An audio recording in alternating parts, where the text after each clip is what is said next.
اسلامی تعلیمات میں عید الاضحیٰ کی صبح بلیوں کے غائب ہونے کی واضح وجوہات بیان نہیں کی گئی۔ خاص طور پر جس وقت قربانی کی جا رہی ہو تب یہ بلیاں آپ کو اپنے ارد گرد نظر نہیں آئیں گی،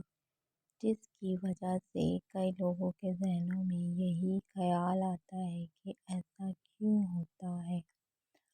اور یہ بلیاں اچانک کہاں چلی جاتی ہیں۔ اس کو کئی کتابوں میں اس طرح بیان کیا گیا ہے کہ بلیاں اس دن ان جگہوں پر جاتی ہیں جہاں قربانی کے جانوروں کا گوشت، چربی اور کھال کو گرایا جاتا ہے۔ اس کی ایک اور وجہ بھی بتائی گئی ہے اور وہ یہ ہے کہ بلیاں خون دیکھ کر ڈر جاتی ہیں، کیونکہ عید الاضحیٰ کے روز ہر جگہ جانوروں کا خون نظر آتا ہے، جو ان بلیوں کو خوف زدہ کر دیتا ہے اور بلیوں کو وہاں سے جانے پر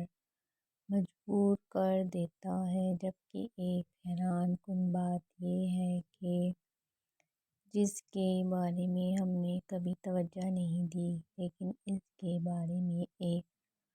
وضاحت ایسی بھی ہے کہ عید الاضحیٰ کے روز فرشتے حاضری دیتے ہیں اور ان فرشتوں کو دیکھ کر بلیاں ڈر کر وہاں سے غائب ہو جاتی ہیں۔ جبکہ کئی لوگ یہ بھی کہتے ہیں کہ بلیاں اس روز کہیں نہیں جاتیں، بلکہ انہوں نے خود اپنی آنکھوں سے بلیوں کو ان جگہوں پر گھومتے پھرتے دیکھا ہے۔ باقی اصل بات کا علم صرف اللہ پاک کی ذات کو معلوم ہے۔